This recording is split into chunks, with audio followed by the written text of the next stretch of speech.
Let's talk about what you need before you start to learn how to use HTML. You will need a web browser so you can view the web pages that we create together. You will also need a text editor that will allow you to save any documents we create. For the web browser, I'm going to use Internet Explorer 7, which is open at the top of the screen right now. For the text editor, I'm going to be using Notepad, which is open at the bottom of the screen right now.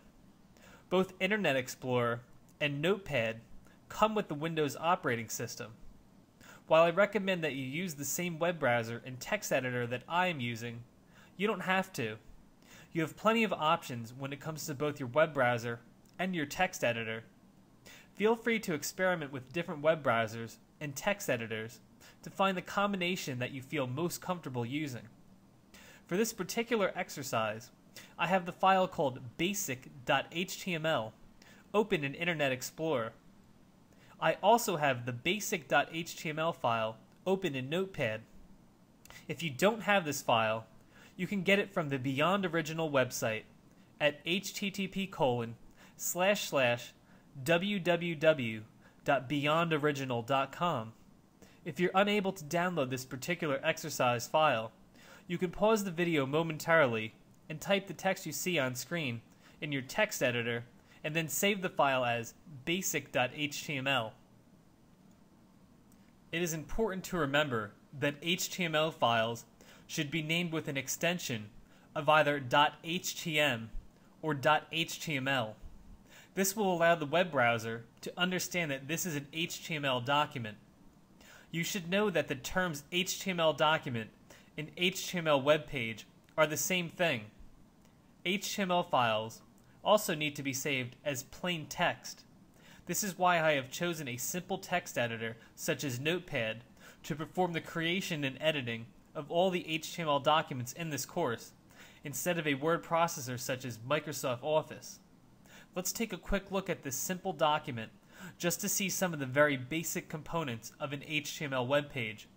I'll explain these items in more detail as we go further into the course. The first thing that has to appear in an HTML document is something called the HTML tag, or more specifically, the HTML start tag. You can create the HTML start tag by first typing a less than sign, the letters HTML, and finally a greater than sign.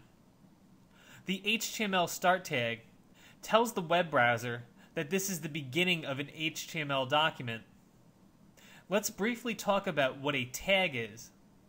In HTML, a tag is used to mark up or create the structure of the HTML document. It's helpful to think of tags as the building blocks of an HTML document. Web browsers use the tags in an HTML document in order to figure out how to display the HTML document to the viewer. It's important to know that when you load an HTML document into a web browser, that the actual tags themselves will not be visible in that web browser. If you take a look at the web browser right now, you only see the text that says, "This is the first paragraph." You don't see the HTML start tag or anything that is surrounded by the less than sign and the greater than sign. Most HTML tags come in pairs, meaning that there's a start tag and an end tag. Start tags are always created by using a less than sign, the name of the tag, and then a greater than sign. The difference between a start tag and an end tag is that the end tag will have a / immediately following the less than sign. So for an end tag such as the HTML end tag, which appears at the bottom of the document, we have a less than sign, a /, the tag name of HTML, and then a greater than sign. The next thing that has to appear in the web page is something called the head element. Let's briefly talk about what an element is. An element in HTML is the combination of the start tag, the end tag, and all the content that exists between the start tag and the end tag. So in this case, the head start tag, head end tag, and anything that's in between those two tags makes up the head element. You can create the head start tag by typing a less than sign, the name of the tag, which in this case is head, and finally a greater than sign. The head element tells the web browser that whatever's inside of it is going to specify information about the document.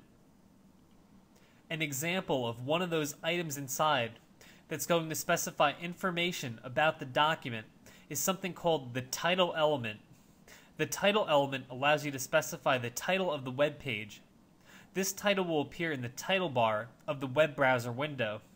So in this case, the title of the document is "This is the title of the web page, period." And you can see it appear up top in the title bar of the web browser. Just like other elements in HTML, the title element is made up of a start tag, its content, and finally an end tag. After the title element, there's something called the head end tag. This tells the web browser that it should be done specifying information about the document and should start looking for other tags. It's important to remember that the title element has to be placed within the head element in order to work properly. In other words, the title element needs to come after the head start tag, but before the head end tag. After the head end tag, there's something called the body start tag. The body start tag tells the web browser that it should start defining the actual content of the document. In this case, content would mean whatever's in the browser's white space that you see on screen. Paragraphs, images, and links are some examples of content that would go in this white space region of the web browser.